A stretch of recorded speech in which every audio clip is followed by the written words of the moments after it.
Aujourd'hui, nous nous rendons aux confins des Deux-Sèvres et de la Vienne, direction Chenay, un village de 457 habitants.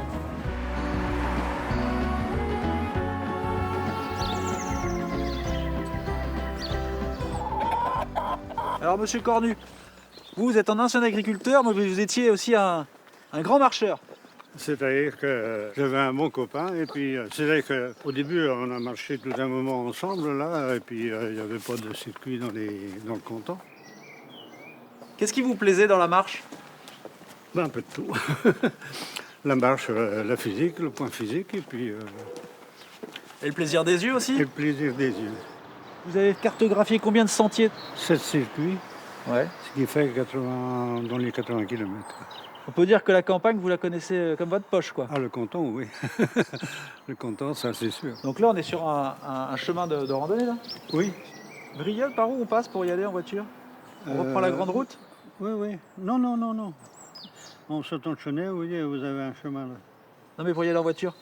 Mais c'est prend le chemin. c'est la route, c'est une route. Ah bon. C'est une route.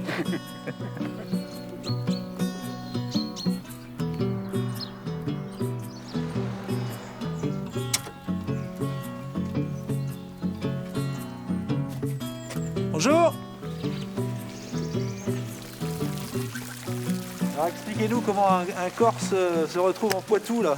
C'est un Corse qui avait besoin d'air frais, de campagne, qui travaillait à Paris. Et puis voilà, l'occasion a fait le larron. Nous avions des amis qui habitaient dans la région et qui nous disaient il y a de très belles pierres. Et ma foi, c'est vrai, c'est pour moi, en tout cas, une des plus belles régions que j'ai croisées. Ça ferait combien de temps pour tout remettre comme ça? Écoutez, je crois que ça fait 25 ans. Ah ouais.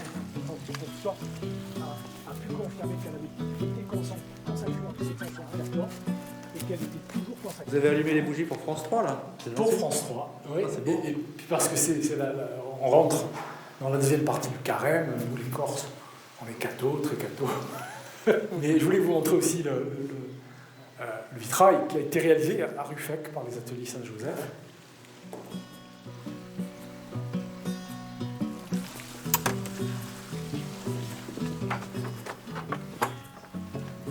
Voilà, la salle de justice.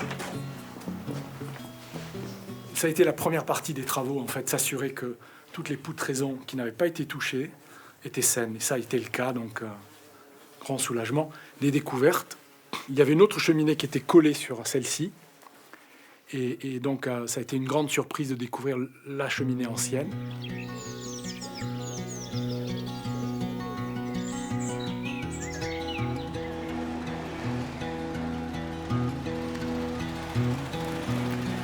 Bonjour, monsieur Dupuis. Bonjour, Alors vous êtes né à Chenay.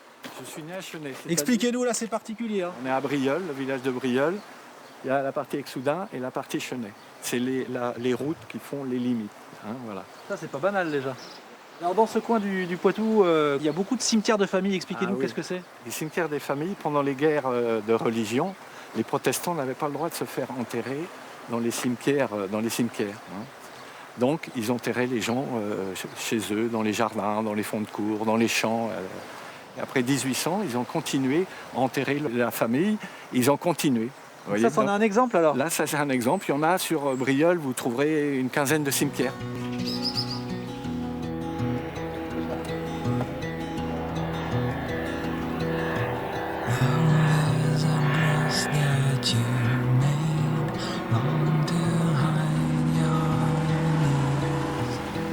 Bonjour. Bonjour, Ça va?